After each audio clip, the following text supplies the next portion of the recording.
2021 मायथाइयाव गुवाहाटीनि ज्योति स्ट्रबनाव नेपकासा खुंफुंनाय मोनसे हाबाफारिनि गेजेरजों डॉक्टर भुपेन हाजरिका कलारत्न बान्थाखौ मोननो हायो बाक्सानि सासे खुगा मेथाइ खनगिरिया।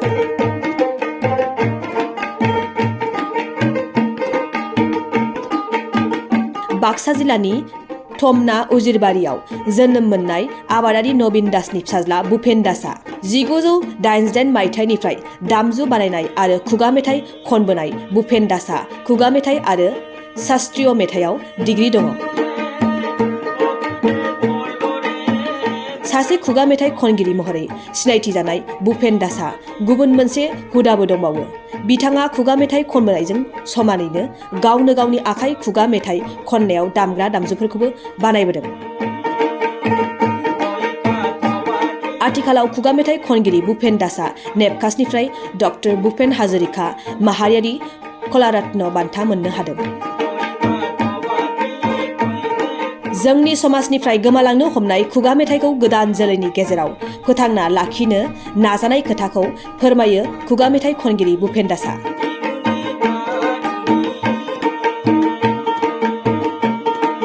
नमस्कार, मैं भूपेन दास, बाक्सा जिलार थमना अंचলৰ उजिरबाৰী गाঁৱত ঘৰ। মই একেবাৰে 7 বছৰ বয়সৰ পৰা এই লোকগীতৰ লগত মই জড়িত আৰু আমাৰ গোটেই পৰিয়ালটো লোকগীতৰ লগত জড়িত আছিল কাৰণে মই তেওঁলোকৰ পৰা দেখি শুনি এই লোকগীত গাবলৈ মই শিকিছিলোঁ আৰু দতৰাও মই তাৰ লগতে মই বনাবলৈ শিকিছিলোঁ, যেহেতু ইয়াত এটা পৰিৱেশ পাইছিলোঁ মই ঘৰখনত। এইটো আপুনি কেতিয়াৰ পৰা দতৰাটো নিৰ্মাণ কৰিছিল আৰু মই দতৰা প্ৰথম বনাইছিলোঁ 1995 চনত। তাৰপিছত এনেকৈ 4-5-6টামান বনাইছিলোঁ। 99 চনত লাষ্ট বনাইছিলোঁ এটা আৰু সেইটো দিয়ে মই ঘৰতে সাধনা কৰি আছিলোঁ। আৰু তাৰপিছত মই কি শাস্ত্ৰীয় সংগীতত মই নামভৰ্তি কৰি মই শাস্ত্ৰীয় সংগীত বিখ্যাত কৰিছোঁ আৰু লোকসংগীততো মই বিখ্যাত কৰিছোঁ। এই কিতাপটো মই নেপকাছৰ পৰা পাইছোঁ যোৱা 28 নৱেম্বৰত কলাৰত্ন কিতাপ হিচাপে।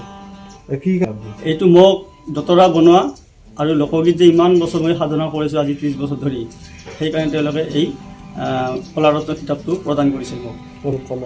ভৱিষ্যতে মোৰ পৰিকল্পনা মানে এই কিতাপটো পাই মই অলপ আনন্দিত হৈছোঁ, ৰাইজৰ পৰা সঁহাৰি পাইছোঁ। যিহেতু ৰাইজে মোক এই ক্ষেত্ৰত সঁহাৰি জনাইছে, গতিকে মই নৱপ্ৰজন্মৰ কাৰণে অসমৰ লোকসংগীতক আগবঢ়াই নিয়াৰ ক্ষেত্ৰত মই আৰু দুগুণে আগবঢ়াই নিয়াৰ ক্ষেত্ৰত পদক্ষেপ ল'ম বুলি আজি আপোনালোকৰ লগত কথা দিলোঁ। মোৰ লগত সহযোগ কৰক, মই আপোনাৰ লগত যিমান পাৰোঁ মই চেষ্টা অব্যাহত ৰাখিম। মই ডগৰো বনাই আছোঁ। দতৰা মই এতিয়ালৈকে 200মান বনালোঁ আৰু গৈও আছে, এতিয়া আছে ইয়াতে আপোনাৰ 50। মই অসমৰ বিশেষ কৰি আমাৰ নামনিত কৰি উজনিত বেছিকৈ গৈ আছে আৰু দতৰাবিলাক মই বিশেষকৈ কামৰূপ জিলাৰ গুৱাহাটীত তাত মই ষ্টক কৰি থৈ দিয়া আছে এটা পৰিয়ালত।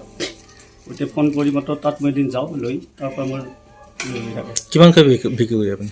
এই উচতীয়া গোচৰটো আপোনাৰ 3000 টকাত আৰু কঁঠালৰটো 3500 টকাত বিক্ৰী কৰি আছে।